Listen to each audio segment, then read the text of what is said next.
We're here with a real journalist, Jon Levine, over at the Washington Free Beacon. How are you, sir? I'm great. Thank you for having me. Well, I'd like you to tell the country exactly what's going on with Mr. Mamdani and his personnel selections. And you've written a few pieces on this, and they're absolutely shocking to me. Yeah. I mean, look, the man is fulfilling his promises. The man is, you can't say he didn't tell us exactly what he was going to do. And what he's doing is stocking his government with radicals, many Islamic radicals, and in some cases who are affiliated with the Council on American Islamic Relations and many other far-left extremist progressive groups. There's a nexus of radical Islam and progressivism that is the common denominator of which is hatred of the West. And that is sort of the nexus point at which Mamdani sits. And all the people that are going into City Hall now are either on the psycho-progressive side or the radical Islamist side, but they all meet at loathing of the West. And hate for the Jews, no? Of course, yeah. That goes into loathing for the West. Mm-hmm. Absolutely. Well, I just want to be very specific about it because he's appointing a lot of people who have said horrendous things about Jews in specific. And, of course, his loathing for the West. And other than you, I'm not seeing a lot of reporting on this. Are you? I'm not. Well, obviously, the New York Times and the mainstream media is not going to cover this for obvious reasons.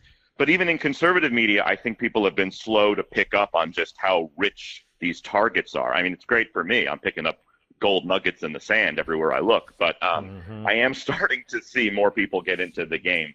And just to speak to what you said earlier about hatred for Jewish people, so many officials are coming from this group called the Muslim Democratic Club of New York. And this is a group that Mamdani has been involved with for a very long time. It was co-founded by Linda Sarsour, who, her litany of anti-Semitic statements is very long. And my favorite of hers is she said she would be thrilled to die as a martyr. I mean, this is like sick stuff. Obviously, they celebrate Hamas terrorism, including the October 7th attacks. And all of the co-founders of this group are finding their ways into top positions in his administration now. Mm-hmm. Has he appointed any, let me put it to you this way. Has he appointed any kind of normal Democrats, people that come out of the party who are not, these are people who are not just Muslim or pro-Muslim. These are Islamists. This is as radical as it gets, right? People who cheer on Hamas, people who cheer on the Muslim Brotherhood and so forth. I think, I can't believe I'm going to say this. We really have to kind of put our faith in sort of the deep state of New York City right now, because he's appointing all these psycho radicals. And for me, I've been in New York City a long time. I know a lot of people in government.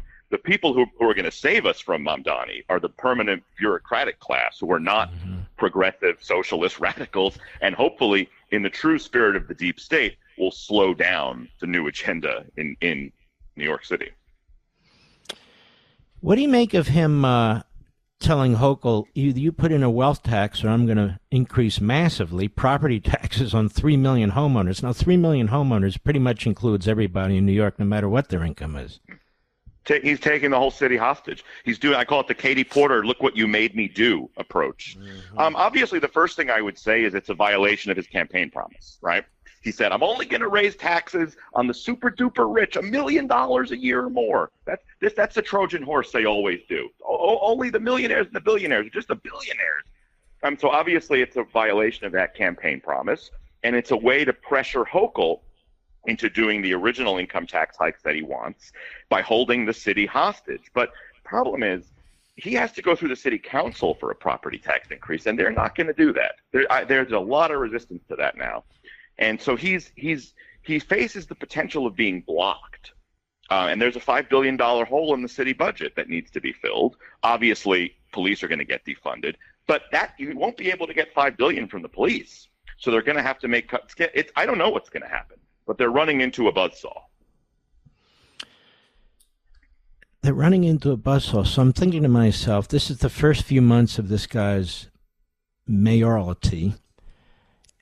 It's only going to get worse, isn't it? I mean, if he can't raise the funds and he's cutting the cops, he's going to turn it into quite a mess beyond what it is, isn't he?